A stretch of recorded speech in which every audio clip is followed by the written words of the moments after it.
Go. Well, I'm Marg Lambert, and I work as a psychologist and EFT practitioner and an author and a speaker, and I actually love doing what I do, and my goal is to facilitate with people for them to be their best. And basically that's in a nutshell what I do. I'm working on my next book at the moment. My first book was published maybe a year or two ago, and well, I've finished my second book, and I'm on actually book but my second book hasn't been published yet. So I love working with the mind, body, spirit, and working at that level with people. That's what gives me great joy. What gratitude means to me? Well, I think gratitude is everything. I think, and it's not always that way for me. I can find that I'm very ungrateful, and gratitude is a long way away. But I know that even if I just go through the motions, and in psychology we have something like that, we say, fake it till you make it. And that can be true of actions, and it can be true of thoughts. Just say them anyway. It's like when little kids learn to play, let's say, tennis, and they hold the racket and it's very awkward, and they just, and then after a while, so they pretend. So it's like faking it. They pretend to be a pro. And the more they pretend, the more they get into that space. And so it doesn't matter if we don't feel gratitude in the moment or on this day or whenever. If we just go through the motions, just like a child, and eventually we'll land in that space. Again, hopefully for most of us, that we do visit a place of gratitude often, because I think the more gratitude we incorporate into our lives, the richer our lives are. I have a, as you both know, I am the queen of reframe. Yeah, I discovered, and a nerd. Yeah, and a nerd amongst other things, and a weirdo, and I love my weirdo-ness. I own it. But I discovered in my journey of getting to know actually who the real Bronwyn was, like, will the real Bronwyn please stand up? I discovered that what sat more comfortably with me was I've wanted to hone it until I've owned it, not fake it till I made it. So that was because I used to use that line a lot, and there was something I just remember actually, and I could tell you even where I was in the moment of having this kind of epiphany of going, okay, so I've spent a lot of my life faking it, and being almost waiting for the fraud police to show up and tap me on the shoulder and go, who do you think you are? And that for me was a real shift, Marg, around the fake it till you make it, to claim that, you know what, I'm going to hone it until I own it. I just wanted to share that one with you. Yeah, and I think that's another level. Yeah. Fantastic. Yeah, you can steal that's that. Another level when we know that we're nice one, Celeste. I'm already ahead of you. Very profound and very eloquent words. Thanks, Marg. But thanks for sharing. I do appreciate that. That's another level, and it's so much more powerful if we can own it, obviously. Yeah. That we do feel we're in that space where, you know what, I can fake it, and sometimes we have to, because we are so far removed from feeling like it. It's like an interview. I remember going for this interview, and believe it or not, Vin is here in the room, and I was an IT. I was going for an IT job, which I got. I used to be an IT specialist. Laughing. Ron would laugh if I said that, but from you, I can see it. And now it's like, ooh, how do I turn it on? No, thank you. A lifetime ago, but I remember going for the interview, and I thought, I've got to drop words like computer, LAN, and Technology. Networking. This is back in the days when this was all very new, and there were mainframes and all of this, and and so I started to talk the lingo. Well, the systems specialist of the big college I was in, and I was the curriculum IT specialist. He started talking to me in all this systems language because I was faking the language. I thought, I'm going to drop these words. And you know what? As I faked it and used the words, I actually began to learn them. And then I thought, they think I know what I'm talking about. and so I thought, I think I do. And so there was a point that I said, I actually do know what I'm talking about. You know, I the whole thing. So, Soness. Thanks, Mark. We haven't heard from you. Good morning from Tokyo. I'm Soness. Yay! Ohayou gozaimasu if you're listening in Japanese this morning. I've lived in Japan for half of my life, so I'm kind of half Japanese. And you've probably seen my daily periscopes on kansha, which is the Japanese spirit of gratitude. Actually, I think I have that image here, right here. So pretty much daily, although there we go. So we've got kansha. Kansha is the Japanese word for gratitude. And it's such an amazing, amazing thing. Does anyone here speak Japanese? If you speak Japanese, go ahead and type it in the, you do, Vin. Sugoi, sugoi. Yokatta ne. Ja. But gratitude is a beautiful, beautiful kanji. And what I love about this, it says kansha. And so here, if you look at the main root of kan, this is the kanji for heart. And I just absolutely love that. I mean, don't you just love it? Take us through the kanji components. Thank you. Well, I'll take you through the two that are very important. Here we've got your heart, and of course this is like success. Beautiful. But here we want to take a look at this one, and this is speaking, and this is your mouth, and this is to talk. So I love this combination. And if you're a person whose love language is words of affirmation, this will really resonate with you. Whereas this right here, this is more of what the actionability of it is. And here we've even got a sword, a sort of an action-oriented thing. So it's absolutely fantastic. I'm absolutely fascinated by Japanese kanji. So Nihongo. So. Go no kotoba. So. Go wa. Go is to speak or to say. And so this is such a beautiful form for us to speak and say. And you might be wondering, Soness, how did you get so much into gratitude? And you probably know me as the head speaker coach for multiple TEDx events. You know, I'm a TED speaker. I have a TEDx talk coming up in September, and it's about communications this time, speaking from the heart. And Siri just turned on. Speaking of speaking from the heart, that's hilarious. That's what happens to my technology. This is why I'm not in IT, because my phone randomly does stuff. And you know, so you probably know me from TED and TEDx, and you probably know me as a speaker coach. And I lead introverts and emerging thought leaders to share their messages both on stage and online. But where does this relate into gratitude? Well, before I started my speaking career, before I got into really being able to express myself, I had been very briefly married for about, now this is funny, I was married for about 3 months before I discovered that my husband was wanted by the FBI. Okay. Very, very interesting. Bank accounts drained. And now I'm very good at working. I tend to work a lot. I save a lot. I live life beautifully, but I'm such a great saver. And so I had all this, like I had $35,000 in my bank account. And this is, in one of the accounts, not all of them. And, I had land in different places, and, I was doing pretty well for someone in her, like not even 30, just like, wow, I'm rocking it out. I know exactly what I want with my life, which is very different from my childhood where, we were homeless. My mother had mental illness from the time I was born. So we were always tiptoeing around that. So here I am experiencing suddenly going from, I've worked really hard. I've moved up from being homeless into a place of abundance. And I marry somebody who drains the bank accounts. And there was a lot more to it. And I'm not going to get into that because you guys just might end up in tears. But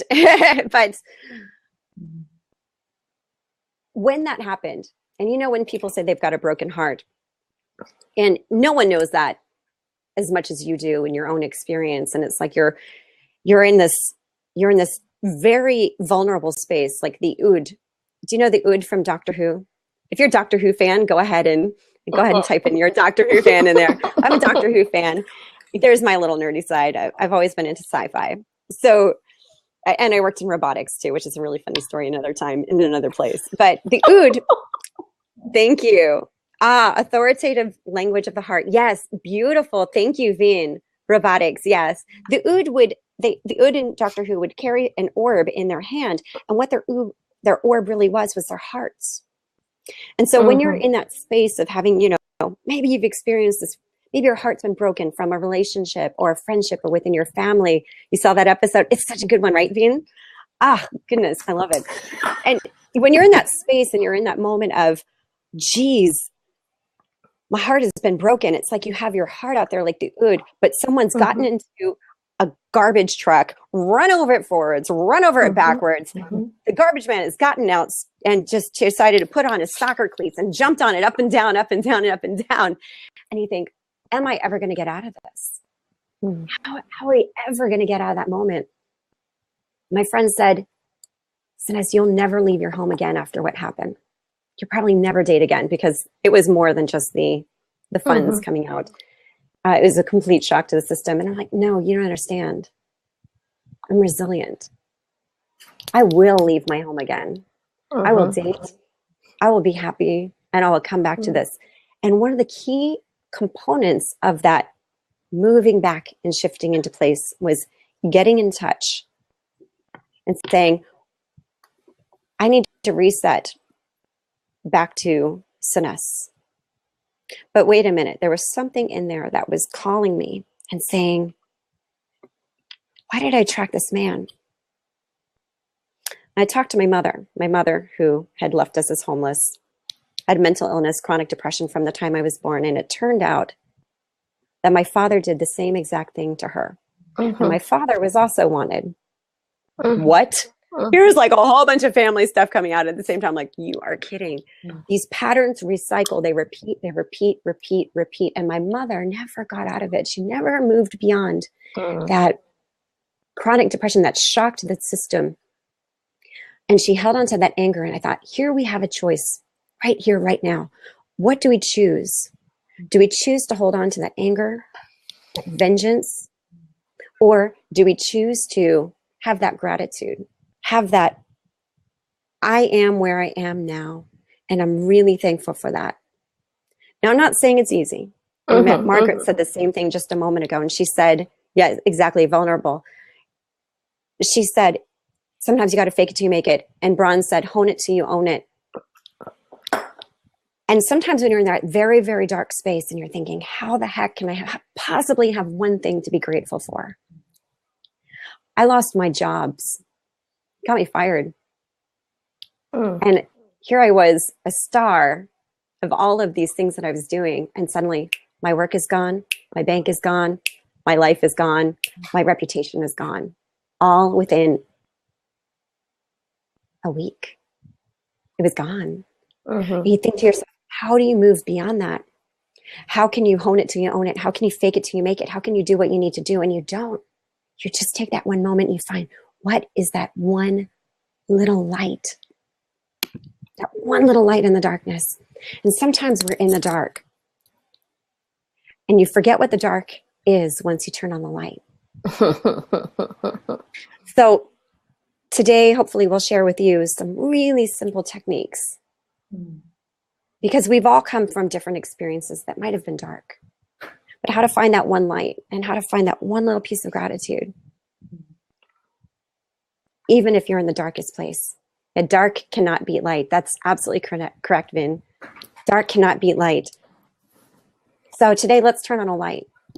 Thank you. And if you, whatever space you're in today, if you're watching and you're listening today, whatever space you're in, it could be you are in sunshine or wherever you're at today.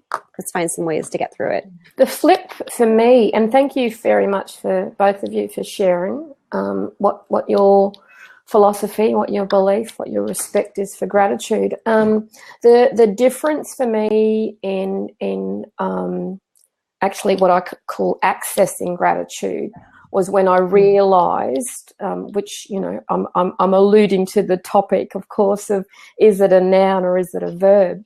For me, it's a verb, because I quickly realised in a very dark place that I had two options, really. I was facing death. I'd been extremely ill, and then confronted with multiple levels of emotional pain that I completely and utterly felt I would never recover from.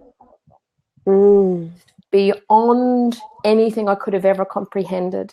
And having already experienced, and I can say it with, you know, with a lighthearted energy and intention now, having experienced multiple levels of really shitty stuff, of physical and emotional abuse. I'd been through what I thought had been the worst, but this experience in 2009 took me into the darkest place I'd ever entered into, and it was my amazing mother, who Marg knows, who was able to actually shine the light into this dark space and literally say to me, "My darling, you have two choices here. You can either let that anger kill you and take you down," because I was in hospital nearly 3 months and just couldn't, my immune system just wasn't recovering. And she said, "You've got two choices. You can either go down to that dark hole of anger and let it kill you, or come out into the light and look at what you're grateful for." And I remember in that moment, and I adore my mother, but in that moment, I just really wanted to scream at her. I'm thinking, "You've lived this Pollyanna kind of lifestyle, woman.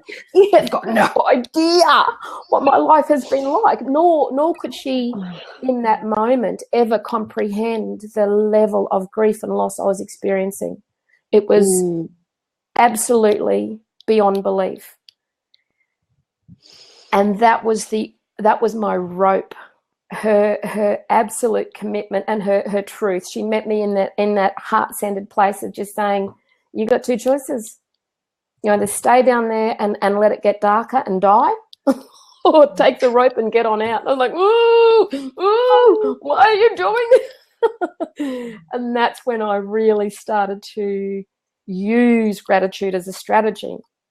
Now, fast forward to 2013, when I met this most incredible woman, Dr. Kerry Howells.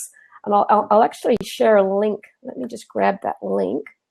I want to share this link with you all of Kerry Howells is also a TEDx speaker. She's a voice of authority on the topic of gratitude. She's the only published author on the topic of gratitude and education in Australia, and probably the only author of gratitude, full stop, in Australia at this point. So I had the joy of actually semi-stalking and finding Kerry. I did. Tracked her down at the University of Tasmania and just said to her, I'm in love with gratitude, and I'm completely and utterly obsessed with it, but I know I'm only just scratching the surface. So little did I know that she was going to take me further into the depths of what I now understand this philosophy to mean to me. And it was through Kerry Howells and her teaching that I understood the next level that I really needed to go to with gratitude, was to actually turn it into the verb. So I was very good at journaling gratitude. I was very good at teaching about gratitude. I was very good at explaining the power of gratitude as, write 5 things down that you're grateful for, instantly reduce your stress levels by 25%. Get on that. HR managers, teach your staff. Teachers, teach your staff. This is a really cool technique. Easy. Really easy to say and very easy to do, but the action, and I was sharing with Sines Marg on a Skype call yesterday, what I found really confronting was in translating the concept of gratitude into these actions. And I had this stage with my husband. I was sharing with him how I had been writing all these beautiful things, but it was not almost 5 years by that point, beautiful things about him. The poor man had no idea. And what I experienced in that conversation with him was that words were cheap. It was easy for me to be writing how grateful I was for him. He wasn't actually feeling that. He wasn't feeling that. So it was really interesting working through his love languages, my love languages, translating gratitude as, out of just being what my beautiful Janelle Sigley coined. Gratitude is an attitude, not a platitude. and embracing that, working with Janelle, working with Kerry, and getting clearer and clearer about, you got to do this stuff. You got to, it isn't just about talking about it. It isn't just writing something beautiful down and drawing pretty pictures around it and having the feeling. For me, I had to go to the next level. And that for me was the completely and utterly life-changing experience. And Siness, when I saw you explaining the, probably might get the language right, but the kanji around the Japanese interpretation of it, as you put that up and started explaining that, I could see why you got so excited when I said I really would like to have a conversation on Blab about, is gratitude a verb? Because for me it is. And that, to me, that depiction there is, it's action. Yeah. It is definitely an action. Yesterday she was talking about, like, you know, gratitude, it's in the dictionary as a noun, but is it? Like, oh, yes. You know, and in Japanese, the easy way to switch it over, any noun can easily become a verb by adding suru to the end of it, you know? I just wondered if we might actually even, but I just wondered if we might open up that seat and see if anyone else would like to actually join us in this conversation. Wonderful. And so I'm kind of curious. So maybe some techniques that might be useful. So we've all come from really different experiences that, wow, you know, having gratitude or practicing it, or, you know, just desperately grasping to practice it. You know, what are some techniques that have shifted everything for you, that if someone's in a place of darkness right now and they're trying to get towards a light, or if they just want to increase, because, you know, one of my mentors says to me, and he said this to me more than once, you know, he's like, I wonder if we really know what gratitude is. Like, we say, oh yeah, I'm grateful. Yeah, I have such gratitude. You know, we might practice gratitude, just like Bron said just a second ago, like, you know, writing it down, all this stuff. But are we really? He's like, I don't think I am. And I thought, this is amazing. This is a man who's come from nothing and has become one of the you know, the heads of one of Japan's largest companies. And he's somebody who teaches and practices love and gratitude. And yet he's like, I don't even know. Yeah. So what are some simple practices that can maybe increase that? Or do you have any thoughts on that? Just before we launch into that, I just want to check in. Would anyone like to jump in that seat and share with us either their experience of gratitude, or in response to that question Siness just put out there around techniques? Just opening up that seat if anyone would like to join us. Otherwise, I'm happy for us to launch into some of the techniques. I've got my list. I've got my list. I've got my kanji. and I do want to say, please feel free to go and have a look at that link afterwards. Don't leave us now. Go look at that link that I posted in there on Dr. Kerry Howells. Kerry she's going to be in Europe next week, but she has promised to come and join us next week, Siness, to have to have a deeper conversation from her perspective around gratitude. Oh, I'm so excited. What day of the week is that? Wednesday. Okay. Oh, I'll be in Boston. So let me, we'll figure out the time zone for that. Yay. So Liz, Amy, Cindy, or Vincent, please feel free. You're on, you're our live viewers. Is that how I read it, Vin? Yep, that's live viewers. Yeah, so live viewers can jump in. In the meantime, while they're trying to figure out who's going to jump in that hot seat. So, Bron, you were so excited about that shift and switch for you. What was one technique that switched from I made all this list and my honey doesn't know any of this stuff to being able to express it in a different way? So a lot of people work on the list and everybody's got some sort of journal. They've heard of it if they don't practice it, but maybe it doesn't resonate with them. But somehow you've mastered and you've figured out another key element. What was that, Bron? what was that for you? It was literally, I'm still going with the process of acknowledging, so writing down my 3 to 5 things I'm grateful for, but committing to taking action to demonstrate that. So my honey, his love language is not words and it's never going to be words. He's my Bob the Builder from the 18th century. He's a blokey bloke he's my knight in shining armor. But the words are never going to be there for him. So acts of service are really important for him. And I know that for him, he just feels completely loved and adored. If I just cook him a really nice meal, because I'm not into cooking, that's something I handed over as our children. So I cooked for nearly 25 years and then just kind of went, I'm done. I'm so done with this stuff. And I learned in that process, having stepped away from it, he was feeling unloved. Oh. And wasn't feeling appreciated. So I made a commitment to him where I said to him, you know what, honey, this is what I will absolutely do. I will promise to cook 2 nights a week, and I'll cook you something that will just be so beautiful and so amazing, and you'll just love it. Oh, and that's like, yeah. So he said, cool. You know, he was happy to cook the other 4 nights a week, and then the 7th night we just kind of mash up something together or buy whatever. But so that literally making a commitment to go, okay, so if this is what I want, if I'm grateful for what this amazing man has facilitated and supported me to be able to do in my life, how am I going to show that to him? Because he's not reading my gratitude journal. Yeah, and that's a really good point Bron brought up. She brought up the 5 love languages. And if you're not familiar with the 5 love languages, Dr.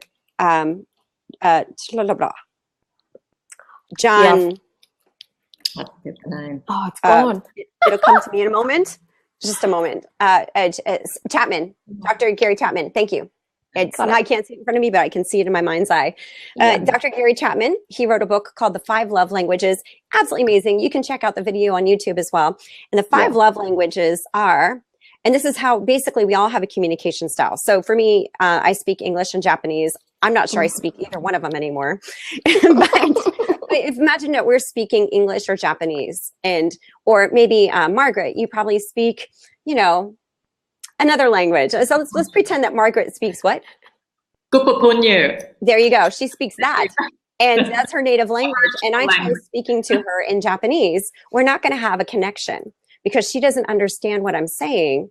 And she's going to speak to me in blah, blah, blah, blah, whatever she just said. And I'm going to be like, blah, blah, blah, blah. And she's no, blah, blah, blah, blah. I'm like, oh, and it's going to be a bit of frustration. So what the 5 love languages mean are essentially we're all speaking different languages. There are 5 of them. One is the language of words of affirmation. Those are things that like, I love you. Oh, you're special. You're great. You're wonderful. It's all these words that we say to make the other person feel great. Number 2 is acts of service. Bron's husband and my honey as well. They're both acts of service, which means they do things. I built you a fence. What do you mean I don't love you? Yeah. Right? Exactly. I made you dinner. How do you know? Like, why don't you say I love you? Because I made you dinner. What does that mean? Hello? Okay. So you've got those. You've got physical touch. And a lot of people think men are all about physical touch. And they think that's their automatic love language. It's not, surprisingly. Very much surprisingly. But those are the type of people who are like, give you a good pat on the back, like, instead of saying, good job. They're like, Or they're always needing to be touching somebody. My friend, Shivani from Venus Yoga, she was just staying here. And her love language is touch. And she was in Japan, which is a very non-touchy country, for almost 15, 16 years. And she goes back to Australia and she's like, I'm being touched, and we can get really deprived if you're not in a place where they're speaking your love language. Japanese, don't touch. Yeah. Unless you're squished together in the train, and usually it's not the kind of touching you want. Who wants a sweaty, stinky salaryman touching them on the train? And then you've got, so that's words of affirmation, acts of service, touch, gifts. So if someone is constantly getting you gifts, that's a hard one for me. I have a hard time with gifts. It's a real deliberate practice to make sure. I have a really hard time with the gift one. Somebody's like, here's a ring, here's a necklace. So that's another form. And the 5th one is obviously not me, because it's taking a moment to come up with it. Ladies? Yeah, I've gone blank. Word. Have you said words? I said words. Words. Physical. Quality time. Quality time. Thank you. Quality time. Quality time. And quality time means generally you want to spend time. It's okay. You can just sit down and watch a movie together. And that's it. And if you just sit down and watch a movie together for like an hour, hour and a half, they're like, yeah, I feel loved. You took a moment to just sit with me. Didn't need to talk, didn't need to touch, didn't need to do anything special, just be. So Ron was talking about those 5 love languages. So if you can figure out, go ahead and type in the chat box what your love language might be, if you think you might know, or what your partner might be. Yes, someone's just said touch makes emotional connections. Mijo. Yes, and I think back to what Sones was saying in the 5 languages of love. For some, it does. For many people, it does. For many people, it might be an aversion, though. And I know from working in Aboriginal communities in the Northern Territory, eye contact and being a teacher in the classroom there, if you, those 2 things together, if you sat 2 kids together and you didn't know their connection socially in the kinship system, you could end up with huge problems. So there'd be non-performance because those 2 are in an avoidance relationship, that they're actually not allowed to be next to each other at all. So I think, you know, and we do live in such a multicultural society that we probably need to be, you know, more and more mindful of what cultures people may be coming from. We, you know, Sones kind of looks the same as us Aussies, but we might be quite different. And an expression of what we might feel is gratitude and love towards her and welcoming her might actually be aversive to her. So my rule of thumb, I suppose, is to go gently, observe before I kind of jump in. And I see Amanda Foy is here in the room. She's just going to watch today. God bless. Okay, good on you. And hi, Amanda. And it was great to meet Amanda. We didn't get much time together, but I could see straight away that, you know, I would have gone up and hugged her, and you know, we were in a conference of 500 people, and I don't know that would have been appropriate to everyone in the room to say, I'm so grateful to be here, and I'm so grateful to be in your company, and I just want to hug you. So you carefully. Well, I think, Marg, because we are because we all do have our own styles of needing to feel valued and loved. This is where I find a huge gap in that process of, just because, you know, all females don't need to feel loved the same way. So what is good for one, where touch works for one person, doesn't mean it's going to work for the next person. Where words work for one person doesn't mean, and it's not across gender. I don't think it's actually, I think it's bigger than cultural, actually. I think that there's, the closer we can get to actually being able to understand our own sense of what is it that we need to feel loved, to feel valued, to feel supported, I think the more work we could do in that space, the closer we're then going to get to be able to actually feel really empowered and feel like we can have our voice and stand in our own stuff, strengthen in our vulnerabilities, rather than that, you know, that whole notion of, well, most women do blah, just not feeling that. I'm really, and I know that, you know, that this is something that this panel here are also very, very enlightened and aware of. Culturally, there are definitely nuances, but then when we dig into cultures, there's subcultures within the cultures again, and this is something that I have found really quite fascinating in working with in the Northern Territory with Indigenous women in the top end compared to Indigenous women in Central Australia compared to Indigenous women interstate. Completely different again, you know. And I guess what I'm getting excited about now as I'm seeing this explosion of live streaming is, for me, because I am visual, audio and kinesthetic, I feel like I can actually do a much better reading and assessment of who I want to connect with and who I want to have some of those deeper conversations with, versus some of the other tools, I guess, and some of the other platforms that I've written on gratitude, been writing about it since 2009. I've never had this kind of conversation in the like in the public space online on this topic that's so near and dear to my heart. I suppose coming back to your original topic, Bronwyn, is gratitude a noun or a verb? Like, you've been doing it. You've been doing it since, like you say, 2009. You've been putting the words to it. Yeah, like, I want to be the odd one out here. You love that. Yeah, with my linguistic side says, it's a noun. It's a noun.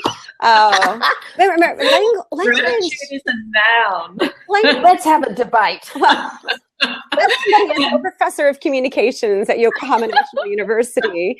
I agree with the linguist, and yet at the same time, language is not a science, but an art. So it's not a noun, it's a verb. It is ever evolving. Oh, and I love the slogan that was in one of our Darwin organisations. It has, we turn red tape into pink elastic. Oh, who's got that? That's beautiful. So I think, okay, we can turn the noun into a verb if you like. Like but I it said, doesn't have a doing word to go with it. In Japanese, it is, you know. It does, right? Yeah. It does. And in other languages it is too. It's the same word for the noun and the verb. But in Australian language... I love our linguist who's like, they have their own language. And so we can do many of the things that are also nouns. And gratitude is one that we really, really must do. Sorry, Marg, if I can... We must turn the noun into a verb if we're going absolutely. to any input from it. Let's do that. Let's why it's so important to me. Let's claim it. Let's do it. Claim it. Let's claim it. Because Bron was saying earlier about how she was like, okay, I've got all these action things. And she shared about her action behind, okay, so one way that she shows gratitude for, you know, she was making all these lists because we all have a list. We're like Santa Claus. I got a list of who's naughty and who's nice. And let me tell you who I've got gratitude for today. And so we got all these lists, all this crap all over the place. And if I know anything about lists, I've got Post-it notes all over the place with lists on them. Lists mean jack. And so you take action on them. And Bron did that. She's like, okay, how's one way that I can show and demonstrate gratitude for my partner? I'll cook them dinner twice a week. It may not taste very tasty, but I'll make it. You know, or like, you know, bringing a cup of tea. Like, you want to, I can get up and make a cup of tea. If this is all it takes to show a little bit of like, you know what, thank you for making 2 to 3 meals a day for me, honey. Because I don't cook and you do. Here's a cup of tea. If that's all it takes, bang. Yeah. Show that and demonstrate that gratitude. So that was an excellent way, Bronwyn. That was awesome. How about you, Margaret? Do you have a way that that is an actionable way? If not, I can jump into one right now. Yeah. Look, gratitude, I think, obviously, if we're wanting to work with gratitude, an easy place for when I think of it is to start from the place where I am not grateful. Yeah. So what's getting in the way? Yeah. If I'm complete gratitude, I'm very peaceful, very calm, very one with the universe and with myself. So I prefer to notice. I think it's easier for us all to notice when we're not being so grateful. So that's when I sense the anger within me or the disruption of some kind in my system. And so when I tune into that, I have a technique, and it's EFT. I've already done my first lab this morning, thanks to Bron and Ben and Jason, who were there with me, helping me through it, and the others. So that was fantastic. We did it on stress this morning. But EFT is the tapping technique, and of course it's wonderful to help clear the blockages that are in the way in our energy channels. So we'll notice if we've got anger. How do we know that we're angry or that we're feeling begrudging on a particular day? How do we know that? Because there's something in our bodies that's giving us that message. So I grit my teeth, or I clench my fists, or there's something going on. I can't get my words out properly. So when I notice that, I can begin to clear that through doing simple tapping. So shall we run through a quick? Okay. Can I just say, Marg, sorry, just before you do that, there's absolute solid research now that clearly demonstrates where gratitude thrives, resentment can't survive. No. Now, Kerry Howes has done some phenomenal work around this, but the research is now there to back this up. And what I find fascinating in especially in the one-on-one work, my client one-on-one work that I do, is quite often resentment is a word that people are reluctant to actually use and identify with. But when we start to strip down, well, what's the anger about? When we, the anger, the fear, some of those blockages that are getting in the way, we'll get into the resentment. And that, for me, it's, pardon my French, but it's like what I call the shit pit. When you can actually be in that really yucky, mucky, uncomfortable space, and in there be able to then go, you know what? I can now identify some things that I'm really grateful for, because that's the rope out. That for me is one of the complete and utter game changers, to be able to back it up then and say, well, science can also now clearly demonstrate that resentment can't survive. That's a fantastic one, Ron. Let's do that right now. Let's just all take a moment in our heads and think about someone we might have a little bit of resentment towards, and find one little thing and have a bit of gratitude. It'll take all of like 2 seconds. So think of one person. Great to tap on it too, Marg. And then we can apply the EFT to that same thing. Yes, awesome. Yep. Okay, let's do it. Rock and roll. All right, can everyone think of someone that you have? Close your eyes. Just a little. Tune in. Okay. Got it? Got it. Okay. So just to begin with, send them love for whatever that one little thing you can find. Send them love right now. Okay, and if you open your eyes, and for the rest of the things that you can't send love for, we will do the tapping for that same person or situation, whatever it is. So it's wonderful to be able to tease out the one thing, and meditate on that, and offer love and gratitude for that. And for the rest of it, we can use the EFT to get a bit more. I'm just going to tilt the screen so that you can see where I'm tapping. Okay, so tapping right here now. And you know that person or situation that you're thinking of, so you'll need to substitute the words. I'll lead you on. So you tap. Which hand? Karate chop. Point. Any hand is okay, whatever's most comfortable.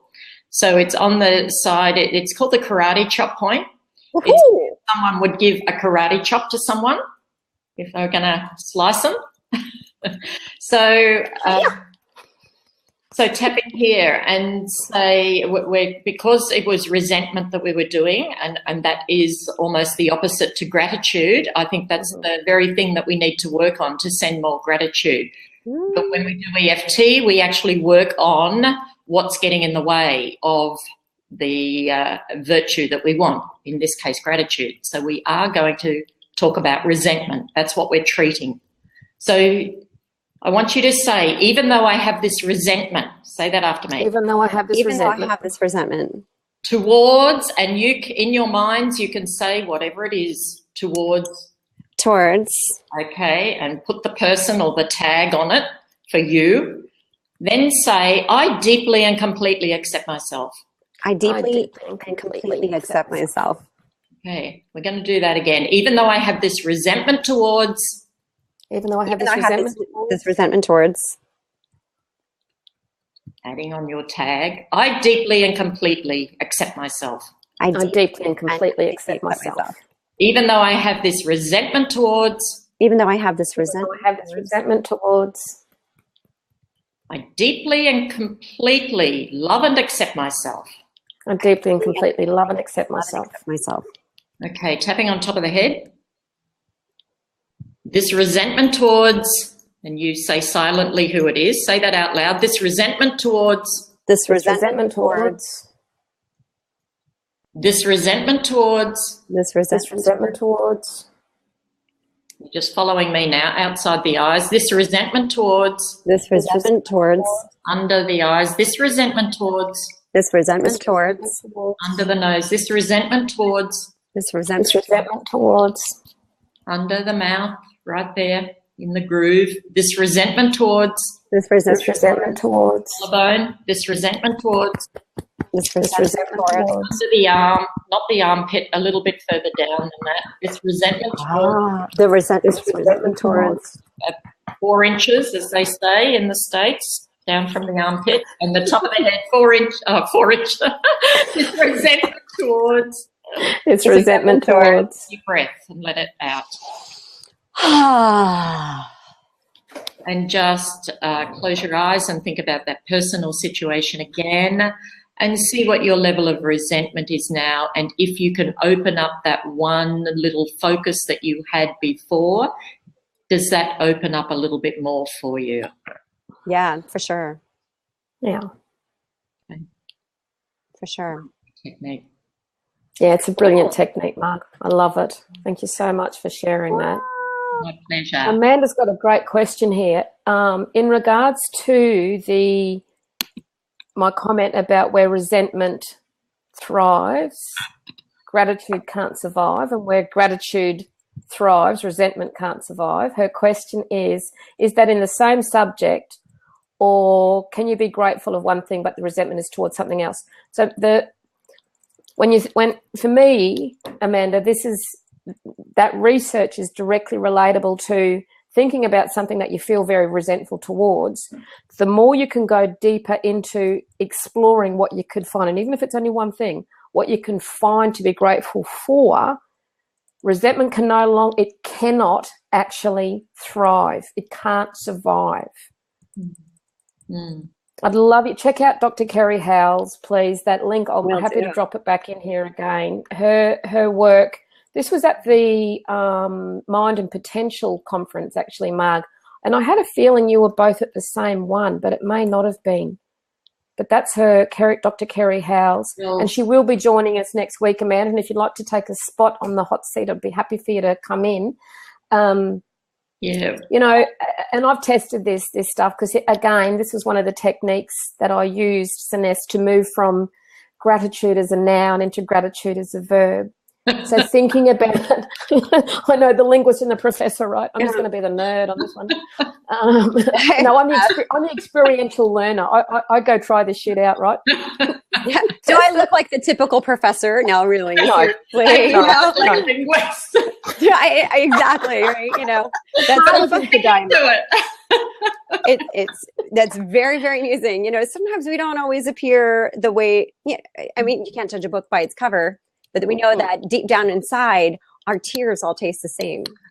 Hello. And our blood is the same color. Yeah, exactly. The actual getting into the reality of thinking about, and particularly Amanda Foy, honey, you know what some of that, good girl, you'll be zushed and ready, good girl for next week. You know what some of that stuff is that I've had some deep hurt around, having done some work with me on this.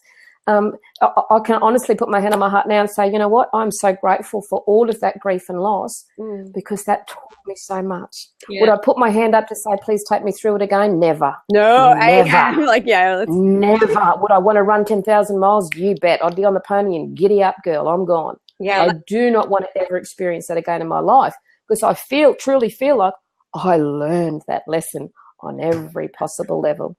Is there still pain around it and sadness? Yes, of course. Of course. Oh, I'm a spiritual being having a human experience. Yep.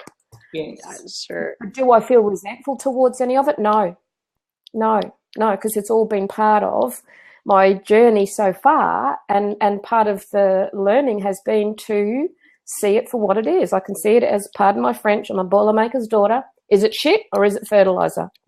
I'm going with the fertilizer. Yeah, but sometimes, yeah, exactly. And that's a really funny thing. Amanda's like, been there, done that, got the shirt, that's enough. Yeah, you get the shirt, that's enough. Exactly. But you know what? It's also great to declutter and get rid of that shirt, because who needs it? Hell yeah. That's right. I feel like I suffer from, early onset Alzheimer's, in my 40s. I'm like, in my 40s, I feel like, wow, I totally forget about things that happened. I'm like, oh, that did happen. I know, right? Right? Did that really happen? Yeah. Oh, Yeah. It did. That's right. I have some files that still exist, but man, did that really happen? And, and of course, everybody knows Komani method is really popular in Japan right now. And I studied feng shui for 14 years. Actually, I'm Japan's first certified contemporary feng shui consultant. What? Whoa. Whoa. Yeah, I know. Get exactly. on that. Got in on that like 14 years ago. Wow. One of the beautiful practices is actually getting rid of that shirt, just letting it go and say, you know what? I really liked wearing this when I had it. And, it was a badge of honor for me. And, it's like when you go to a concert or you go to an event and they're always giving out these free t-shirts, or you're buying a t-shirt like, oh, I'm going to treasure this t-shirt forever. And you think, I love 9-inch nails. And I mean, they're great, right? I love 9-inch nails. Yeah, this is awesome. Are you going to keep that t-shirt forever? No, you're going to hold it. You're going to be like, that was awesome. I'm glad I went to that concert. It hurt being in the mosh pit, but all right, there you go. Okay. And then at some point in your life, you say, do I need this 9-inch nails t-shirt anymore? And then no. And then sometimes you decide, you know what? I'm never buying a t-shirt again. I do not need any more of this crap in my drawers. Yeah, you get absolutely. And you're like, I'd rather be present in that moment, having that memory as it is. So what a cool Vanessa, I sat in an event last year in Far North Queensland. I actually supported a friend to go to this event. She'd been a recipient of a very prestigious community-based award, right? And I'd caught up with her a couple of days before this event was taking place, where she was invited to come to the event of the next year. So she was invited to the 2014 event as a 2013 recipient of this award, right? And it was for the white ribbon event. So, an event to raise awareness around domestic violence and abuse. She was very reluctant to go for a whole stack of reasons. I said, look, I'm going to be in town if you want. I'm happy to come along with you. Off we go to this event. We sit in the event. Damn straight, you get in here, Hermione. We sit in this event. And the event was for an hour. It was only in the last 10 minutes of the event. So there were 5 speakers all speaking about raising awareness around domestic violence. In the last 10 minutes of that event, I go, oh, shoot. Yeah, I lived in domestic violence for 4 years. Wow. Forgot all about that. It was awesome just to have that reconnection with, that's just an old shirt. Yeah. Because I am not my past and I am not my future. I am here in this present moment and I am the sum of my experiences. But those past experiences don't define who I am. Yes, and it's so wonderful to arrive in that space. But, sometimes awesome. I find that, with many people, they can arrive in that space and they can feel like their life has been so purposeful in the way that it has panned out. Yeah. But then they get a taste of the yuckiness at another time, and if they're not careful, it can be easy to say, "Oh, I'm back in that place." When you get a taste of it, but you're never back in that place. It's like forward, not backward. No, I agree. And so, just because you might taste it again, because there was a look on someone's face, or there was that very same comment that used to be said to you that you actually hadn't thought of in your healing journey, that, oh my God, why am I so affected at the moment? And suddenly there's a taste of it and it does come back a little bit. And so some people can be tempted to drop the whole bundle and think, crap, I thought I had worked so hard and come to this beautiful place. Yeah. And so I think the important message is, when you do get a taste of it again, if and when that does happen, and for me it does, from time to time, and I see it for many people, and there are aspects that are completely healed.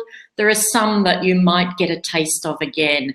But if you don't be discouraged, and know that all of the good work and the that you've been aiming to be in and have even tasted then and lived in that space mostly is actually your true space. And you are getting more and more to own that and to be that more and more. And the more that you taste some of the yuckiness and stick with it and do the EFT, tap through it. And absolutely. A bit of resentment too, that's another bit, but don't be discouraged.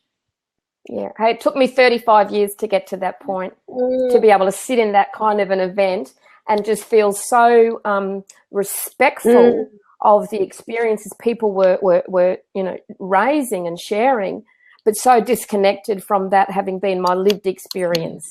Like owning it, still a part of me, but not as a definition. I'm really hoping this is the beautiful persona-wired Hermione, but it looks like she's having some trouble getting in. So, honey, you might have to go refresh your browser.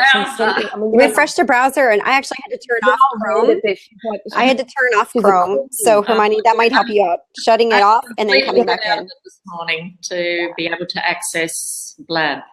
So that was a really, really great point about the different layers. And sometimes we find ourselves repeating, or you might not even recognize this in that moment, but you might actually be repeating someone's trauma throughout your lineage. And there was actually some really interesting scientific research that proved genetically trauma can be passed on through the family. And they actually started this research back with the Jews who were in the Nazi internment camps. They found that later generations were still holding on to different kinds of trauma. And if you find, I'm actually kind of curious about this as well, as Americans and Australians tend to be the largest size-wise populations on the earth. In Japan, everybody's really, really thin and skinny. But in Australia and the US, there are a lot of people who are overweight holding on to that. And I wonder if that trauma comes from going to Australia, having to survive, having to make it, going to America, having to survive, having to make it. Where's my next meal coming from? Where is all that coming from? That scarcity comes down from generation to generation to generation. And now that there's so much abundance around us of food and all of these amazing things that fulfill those needs that our ancestors had in that scarcity moment, that, people are taking more than was ever necessary. So it's really, really, I'm just kind of curious about, that's just something I'm curious about. I have a slightly different opinion on that. That's okay.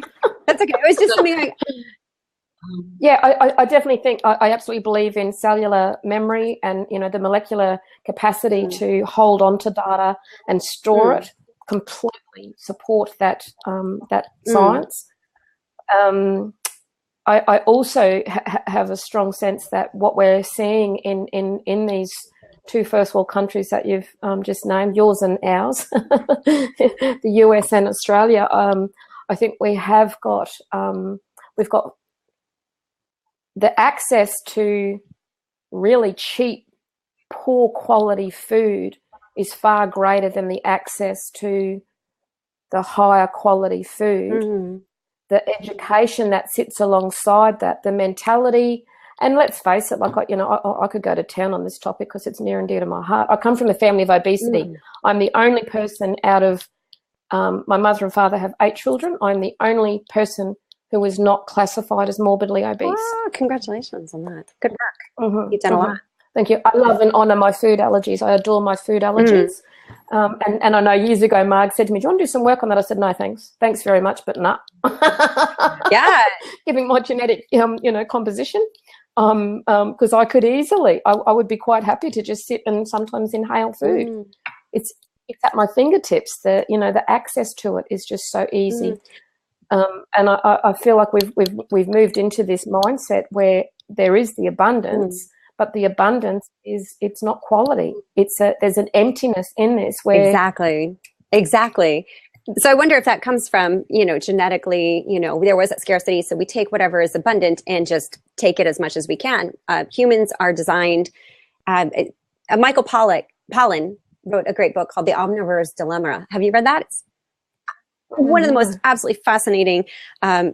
I love Michael Pollan. He's brilliant. He's one of those researchers who takes everything into a beautiful storytelling meld. And I think, Margaret, as a linguist and as an academic, you'll really appreciate this too. Michael Pollan, The Omnivore's Dilemma. And he's written a couple books that you'll love. And it's really fascinating because we have all this access, and it's not necessarily prevalent in other countries, so much so as the ones who have come. In my opinion, this is just a theory, welcome to Sines's world of theories. Our two countries are the ones where people were starving, they were ostracized, they were pushed out into nothingness and having to desperately hold on to whatever. So I wonder if the cellular memory works in that way. Anyways, it's just a theory, but here's another thing, another practice that may also support in being fully grateful. And we talked about earlier, and going back to the gratitude topic, combining that with food is a beautiful practice that Japanese do. Now, when you see Japanese are all really thin, and it's a genetic thing. We get it, and I look at the women and think, dang, how do they do that? Like, seriously, they eat a whole bunch of, like, what? I haven't eaten cake in like 2 years. Like 3 years now. Like, are you serious? I haven't had an ice cream in 3 years. How, really? And you look at that and you think, you don't even run. I do all sorts of stuff. Anyway, so we're looking back at the practices, and something that I fell away from is the practice of gratitude for your food. And before every meal, Japanese practice, Candy. Thank you so much. Candy joined. I thought she was writing the word candy. She's like, I love candy, and Japanese eat candy too. I'm like, yes, they do. Okay.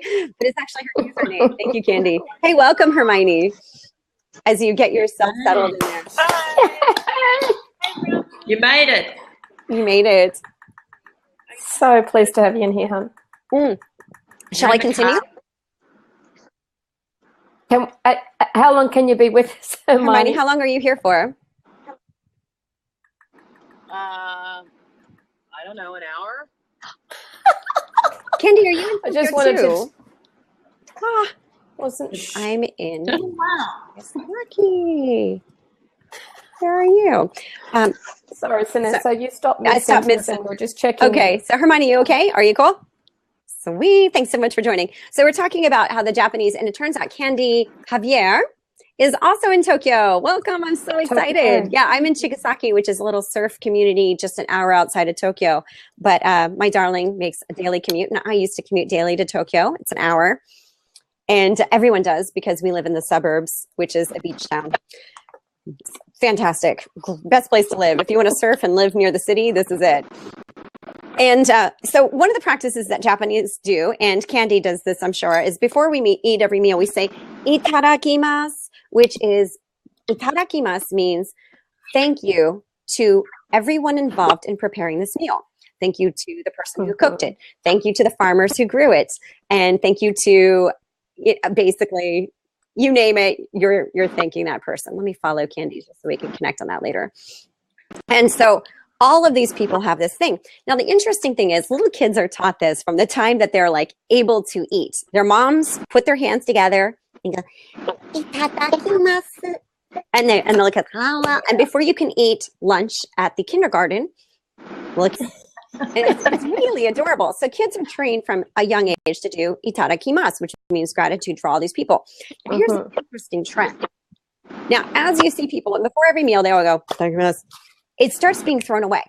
It's just like that list that Bronwyn was talking about earlier. The 5 things you write down that you've got gratitude for, write it down. It's just kind of rote routine, and we do it every day. And I know that because every night before I go to bed, I write a stream of conscious page of gratitude. And I saw a trend happening. It was like, I write the same thing every time. I need to switch this up and really get heartfelt into it. It's the same thing with the eating. Itadakimasu. Itadakimasu. And you just scarf it down.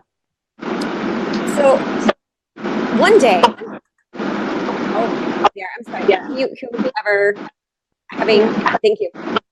So one day, I've hosted over. I'm sorry, I'm gonna have to mute. Thank you, Hermione. I just muted you. Excuse me. When you come out of the wind tunnel, come back in. Okay. So I've hosted over 100 couch surfers And Couchsurfing is an organization where you can travel around the world and stay on people's couches for free. I have futons, not couches. Actually, now I have a couch. I didn't used to. But these 20-year-old couch surfers from France, they were 4 boys. They were 20 years old. And before we ate, and they had made the meal because I don't cook. Couch surfers come over, they cook. And they all went like this. They all held their hands. They held one hand up, one hand down. So which way was it? It was this way. So left hand up, right hand down. And they would hold hands and they would all say something they were grateful for. I thought, man, that is so good. These are 20-year-old boys from France doing this kind of gratitude right before they ate. And I thought, this is brilliant. I love this. This is totally now part of my thing. So now before every meal, and this is a moment where, again, my darling is again, words of affirmation are not his love language. So it's acts of service, but that will take one moment where he can hear, thank you for making this meal and spending time with me today. Right there. Whatever it is, but just holding hands right across the table. And now, how do you practice gratitude multiple times throughout the day rather than just at night? Now, at night, of course, you're writing your gratitude page at night. It's 5 things, blah, blah, blah. You write it down and you sleep really well. Yay. But what about throughout the day? How do you create that presence throughout the day? We don't have a practice for that, but guaranteed we eat at least 3 times a day. So 3 times a day, you go, bam. Yeah. Gratitude for blah, blah, blah. Whatever that is for you at that moment. It could be gratitude for just being with that person. If you're eating with someone else. Yeah. Even if it's for yourself. And this is practiced throughout every single religion that's ever started throughout the world. Every religion has some sort of grace or thanks to whoever they are praying and worshiping to. This is simply a matter of saying, I am grateful. It doesn't matter what your higher being is. You can choose whoever that is for you, if you choose that at all. But you can just simply say, thank you so much for showing up today. Thank you so much for being here. Thank you for making this food. From the noun into the verb. And then also saying, of course, at the end I say, itadakimasu, because everyone please repeat after me. Itadakimasu. Itadakimasu. Very good. So you can add that in the end if you like, because that's a nice traditional thing. But if we actually, instead of throwing away the gratitude, really be deliberate about it. And it's about being deliberate. Absolutely. So Ness, I just want to say welcome to Candy. And I'm also very mindful of time. We're now into an hour and 15. I've got probably another 5 or 10 minutes that I can be here. And do want to just honor the opportunity, Candy. So we can just, we're not going to get time to go into explaining Japanese culture. But what we'd really like to provide for you is just an opportunity, actually, if you'd like to speak to us about what gratitude actually means for you and your opinion on whether it's an action. Okay. Ohayo gozaimasu. Ohayo gozaimasu. Ohayo gozaimasu from Tokyo. And you're seeing the first blabber here, the pioneer of blab. That's me. Pioneer of blab? All the way from Japan. Yes, I am the pioneer here on blab. That's why. So your first time on blab? Do you nope. mean? She started it. I started the beta test for blab. That's why.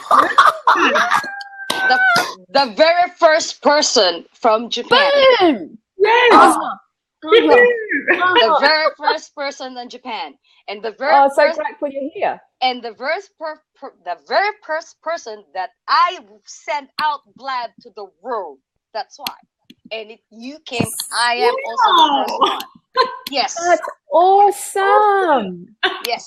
I shout out the world blab.im to all social media I am. That's why. And you're looking at me here. This person. It's from Japan. It's from Japan. Awesome. It's from Tokyo, Japan. Yay! Yoroshiku. It's yoroshiku onegai itashimasu. よろしくお願いいたします。よろしくお願いいたします。よろしくお願いいたします。So shall we schedule a blab with you, you great diva, you? Yes. Well, I want to meet up with you. I'm going to Tokyo today. I'm going to Hiro. Well, I am nationwide. I am nationwide in Tokyo. That's why I have a high demands from meerkatters, for blab to do a live streaming all over nationwide from Tokyo. And since I'm a photographer, that's one. Number 2, Uh-huh. I'm a translator for 5 languages. And number 1, my day job is a teacher in English and Japanese, and that's why. So Hermione, is Bless. gratitude a noun or a verb? And I'm here for 40 years already in Japan. That's why. Wow. So I can say to you what the differences are before and now. Yep. And so, because we're going to have to wrap it up. My God, this is I'm so so another excited, blab Candy. to be had. Candy, so what's your take, Candy? Is gratitude a noun or a verb? Yes, it's a noun for me. Yeah. It will never be a verb. Okay, I'm sorry to 2 say, against it will 2. never verb. We're going Will to never be a Competitive cow, Margaret. Look It will at never be a verb unless it's coming from your heart. It's coming from your heart. looks It's like a we've big got a noun. tiebreaker. That's why it's a verb for me, because it comes from my heart. It's not gratitude if I leave it in my head, it's a noun. It's very easy to write Easy. and to speak about, but to translate it into an action, it actually has to be the connection of head, heart, action. Yes. It's a verb. Yes, one way to express it in Japanese. Kokoro kara kansha shitemasu. そう。もう心はね、that's a 名詞, that's a noun. Heart is Yes. a noun. It relates to gratitude already. That's why Right. kokoro kara kansha shitemasu, which means So 感謝しています. So that's the どうしようでしょ? That's the verb. So you can see the accent of Sones and me. It's a different one. You can see Yeah, the what's accent. your accent? Yes. Because I have already the Japanese accent. You don't have any. あ、そう。You still have the American accent. That's why. But when I talk to Japanese, I am totally pure Japanese. When I talk to English, this is my English. When I talk Spanish, I have to talk Spanish. I have to talk different languages. That's why. I have to adopt it. I have to adopt where I am. And that's it. So what's your birth country, Candy? I'm a quarter. I have a 1/4 blood of Filipino. I have a 1/4 of Spanish. I have 1/4 of Japanese. And that's why. Right on. And you were born here? I was here by 16 years old already. Oh, right on. Mhm. Awesome. That's why. Wow. My So apologies. delighted that you came in and I called you Hermione before because she was trying to pop in, and I called you the wrong name. My apologies. No, it's okay. It's okay. And I've been a sushi. I have been a sushi chef for quite some time. I've been I do a lot of things, sashimi chefs, everything. I've been a lot of those days. Past years before. Oh gosh. So will you have time in that busy schedule to meet the amazing Sones? Yeah. We can meet up. You're just near with me. I can meet up in Tokyo Station, and then we can meet up and have a vlog. That would be fantastic. That'd be I have fantastic. Tokyo Station envy now. The other day, Don't worry, Bron. We'll do Darwin Station. We'll do the We'll invite Tokyo. yeah, well, actually, I was by Tokyo Tower the other day, and the blabbers saw Tokyo Tower the other day. I'm so sorry to say you missed a lot of things. Oh. So, which area are you in generally? Are you in? Well, I'm going to hear Ikebukuro. Ikebukuro and Shinjuku. I'm by the center. That's why. By my doorstep, you can see Mount Fuji already. Wow, fantastic! Yeah, I'm going to be. Yeah, when I see that right now, 15 minutes ago, it's too foggy by Shizuoka Prefecture, but I cannot see it. But when it's in clear sky, you can see Mount Fuji in bare eyes. Wow. That's awesome. It's just by my doorsteps. Oh, lucky you. I'm coming to Japan. I'm definitely coming to Japan. Yes. As the host of this conversation, beautiful women, I have to say thank you so much. And in honouring time, we need to, absolutely. How beautiful was that? We all actually did prayer pose. Yeah, we did. Yeah, that was beautiful. Thank you so much for joining. And to all those amazing people that are viewing that can't contribute to the chat conversation, I do want to honour you and acknowledge you as well. We've got 33 viewers out there who, I don't know if it's been the same 33 viewers, but those numbers have stayed up there. So I want to say thank you. Really appreciate every one of you coming in and contributing to the conversation. It's been an honour to be the host. Definitely want to do this again. Sones and I are talking about doing a weekly gratitude blab. Awesome. So yeah, let's play with this. And my sense is that while it's really cool to share tools and techniques, people are really valuing the sharing of stories as well. Oh, wait a minute. Before you wrap up, you want to see it's too cloudy. Wait, I will just let you know what I'm saying. What I'm saying is, wait a minute. You cannot see anything. I just cannot see Mount Fuji. That's frustrating.